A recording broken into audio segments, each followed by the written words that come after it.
ప్రభావతి అయితే ఇంక రోహిణి మీద కాస్త అనుమానం పడుతుంది. ఎందుకంటే బాలు మలేషియా తీసుకొని వెళ్తాను అని చెప్పని అన్నప్పుడల్లా తను మా సొంతూరు వెళ్తున్నాము అన్న సంతోషం లేకుండా తను ఏదో టెన్షన్ పడుతున్నట్టు ఉంది అని చెప్పనని ఇంకా కామాక్షి దగ్గరికి అయితే వచ్చి తన బాధ చెప్తూ ఉంటుంది.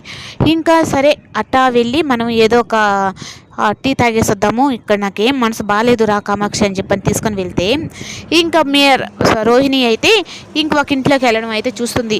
అయినా రోహిణి ఈ టైంలో తను అక్కడ షాప్లో ఉండాలి కదా, ఇక్కడ ఎందుకు వెళ్తుంది అని చెప్పనని ఇంకా వెంటనే అయితే తను కూడా వెళ్తుంది.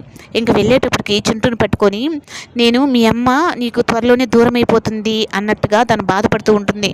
ఇంకా తను ఏమైందని చెప్పని కాంతం అడుగుతూ ఉంటే నా గురించి మొత్తం నిజాలు వాళ్ళకి తెలిసిపోయేలా ఉన్నాయమ్మా, ఆ బాలు మీనా నన్ను ఇరికిచ్చేదాకా వాళ్ళు వదిలేటట్లేరు అంటే నేను ముందు నుంచి నీకు చెప్తూనే ఉన్నాను కదా, నువ్వు ఇలాంటివన్నీ పెట్టుకోవద్దు, అసలు నిజం చెప్పేసి అన్నాను కదా అని చెప్పని అన్నట్టుగా. అయినా మళ్ళీ తనకు మంచి చెప్పినా కానీ మళ్ళీ కోపం వచ్చి ఈ సలహాలు వినడానికి నీ దగ్గరికి నేను రాలేదు అన్నట్టుగా మళ్ళీ ఉంటుంది. ఇంకా రోహిణి అక్కడికి వెళ్ళింది అని చెప్పనని మనోజ్ గారికి ఫోన్ చేసి మాట్లాడుతుంది. ఇంకా మనోజ్ అయితే అసలు నువ్వు నా దగ్గర ఏమైనా దాస్తున్నావా అని చెప్పని ఇంకా కోపం వచ్చి ఇంకా రోహిణి చంప పగలు కొడతాడు. ఆ డబ్బుల విషయంలో కూడా నువ్వు వెనక ముందు నువ్వేదో బాగా తెలివంతురాలు అనుకున్నాను, కానీ దాంట్లో కూడా నీ స్కామ్ ఏమన్నా ఉందా అని చెప్పనని ఇంకా రోహిణిని అయితే అడుగుతాడు.